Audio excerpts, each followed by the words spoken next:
in for a board with a set of legs, please. Thank you very much.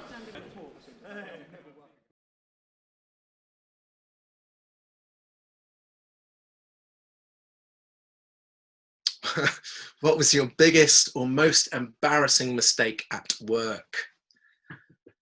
Ah, there's so many. What? I've had quite a few. My biggest mistake at work. I've luckily not had too many. I don't really make mistakes at work. It's hard to narrow down to just one mistake. No, not really. I'm going to pick the one that my wife prompted me to pick, simply because Pirate Crew were there, and Pirate Crew are the reason I'm doing this interview today. I once was trying to pull a prank on somebody where we had a tray of plastic drinks, and they were all glued down to this tray, and we used to pretend to go up to people and I accidentally like knock it over, and they'd be, but then it would actually be stuck onto the tray. And then one time I went to do that to somebody, and somebody put fake ice in the glasses and hadn't told me. So I went to go and do it to somebody in the wings in a really quiet bit of the show, and it smashed down on the ground. Ice went everywhere, and I just wanted the world to swallow me up.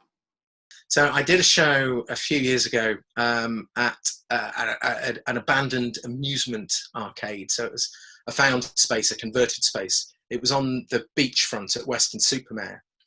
And the venue said to me that the access was across the beach, i.e. across the sand. And I questioned quite early on about the prospect of, driving a 40-foot trailer across the beach. And the answer was simple: oh no, it's fine, Bob, we do it all the time. So on the way in, we were absolutely fine. The trucks were fully laden. And as long as the drivers didn't chicken out, they could do a run across the beach. It was a good 500-600 meters from the road to the yard on the beachfront. On the way out, when the trailers were much lighter, unfortunately one got stuck. So I was there early evening, Weston-super-Mare, with my trusty Pirate Crew. We all had spades, digging out a 40-foot Southern Van Lines trailer from the beach as the tide was coming in. And eventually I had to admit defeat, and it cost my budget 800 quid to get that trailer hauled off the beach before the tide came in. So it's that one, I think. Tania.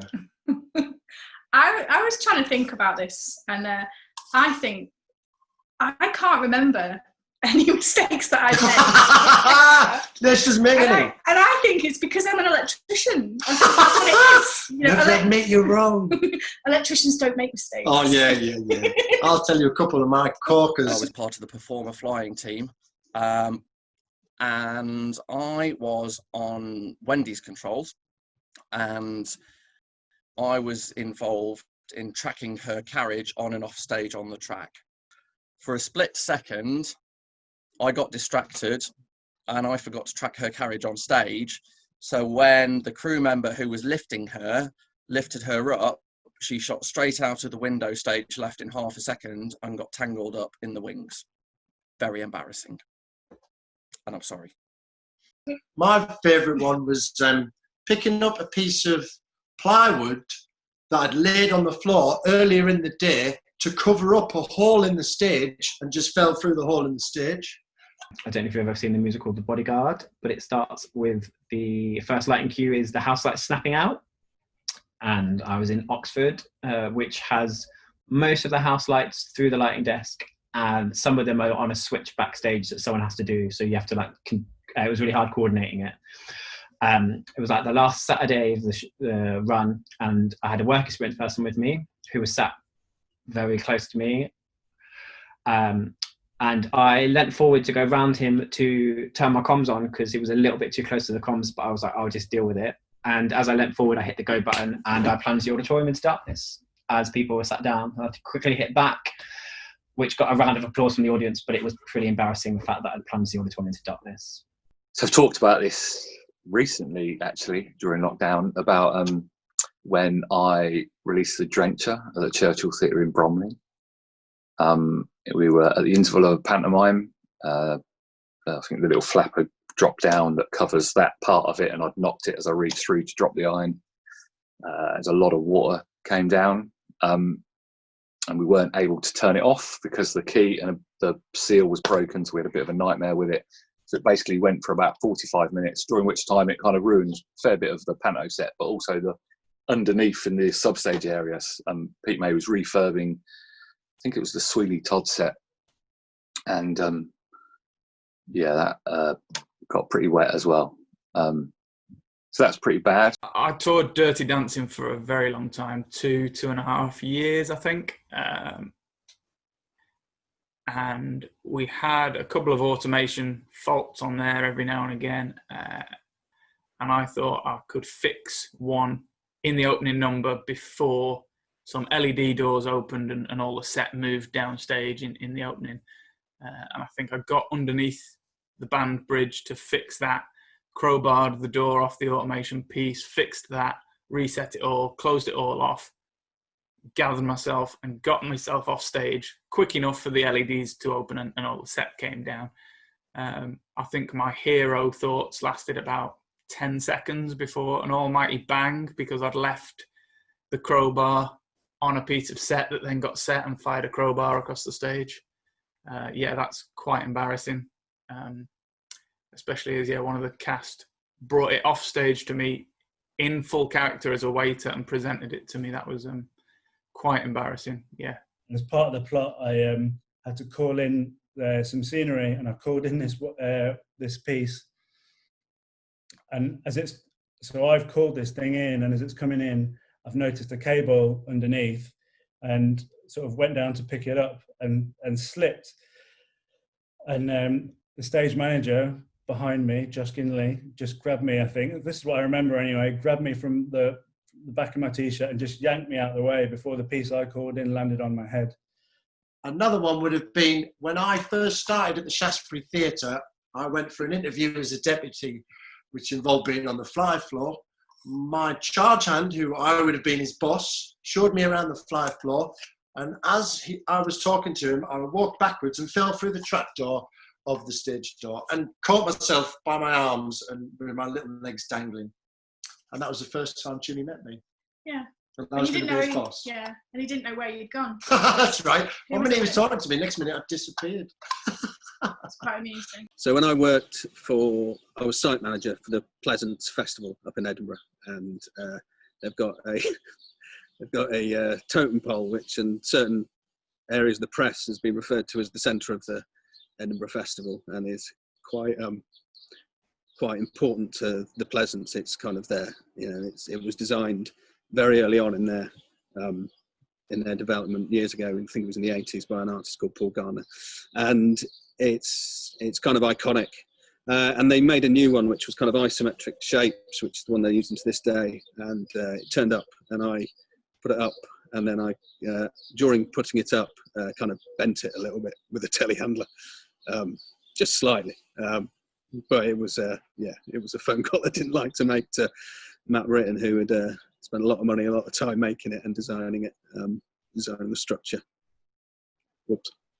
We do have, when you're in technical rehearsals as a stage manager, you have a comms pack and a microphone, and there's a button on the microphone that can speak to the whole auditorium, or there's a button that can speak to other people on the radio privately. I've had a few instances of getting those buttons confused, and that can be quite embarrassing. I remember being at the Derngate and sort of reasonably early in my kind of flying career there. We were doing Joseph and his amazing Technicolor Dreamcoat, and there was a particular cue where you had a bar with a slash curtain on. Really light it was, and it went out at the when you got the go from the DSM. And I remember kind of lining up, because it was a really fast cue, and lining up, and I gave it an incredible welly, but I pulled the wrong rope and I flew a bar in at incredible speed, and I managed to stop the bar before it kind of hit its lowest dead, but it was just above people's heads at that point, so that was pretty horrific. Not the favourite thing I've ever done.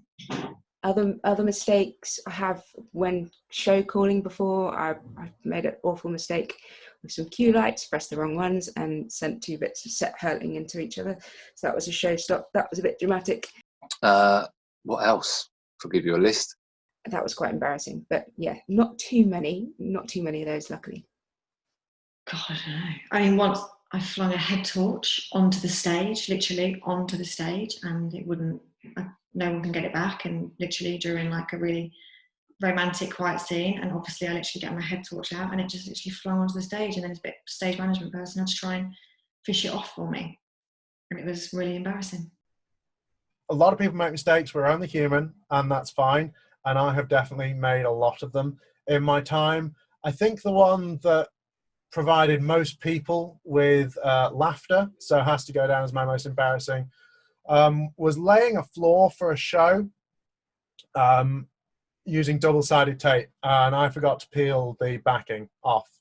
So my stage manager at the time came and tripped over the floor and went, "Why isn't this stuck down?" And then realised that actually none of the floor was stuck down. I'd put all the tape down, but the backing paper was still on, so nothing was stuck to it. They laughed. Well, what pops into mind straight away is, it's just a recent one. It's a really simple one, but turned up at a theatre with a production carpenter and all of the staff there to start laying the floor. Everything lays from the floor, and I just was like, "Follow me. This is where it goes," and I'll etc. I laid it 180 degrees the wrong way, and we had to pick it up and turn it around. Not a good start to the day. This was an error in judgment, and it's important to remember that even when you're not doing something work-based, you are still in a work environment when you're at theatre. And just because the very trained and very talented dancers can leap from the floor to a 4 or 5 foot high prop, doesn't mean that you can. And if you do it, you will end up in hospital and missing the Christmas party because you gave yourself essentially a second kneecap in the middle of your shin. One of my colleagues also attempted the jump. He was more successful than I in that he got onto the bed and then couldn't stop and fell off the other side of this large bed. Doing some maintenance on some flying bars at a theatre, and we were fixing the spacers between the cradle for the flying system and putting some spacers in. And then where I put the bolt through, I missed one of the steels that went up and attached to the bar. So when they unstrapped the ratchet strap that was holding the bar up for us to do this work, the bar kind of swung down like a guillotine, nearly took somebody out. That was pretty bad. So yes, be careful of trap doors and holes in the floor. I'm sure there's more, but I can't think of any more. I mean, I've probably, like I say, I've probably done a mistake a day. That's how you learn, right? That's how you learn. It's all good.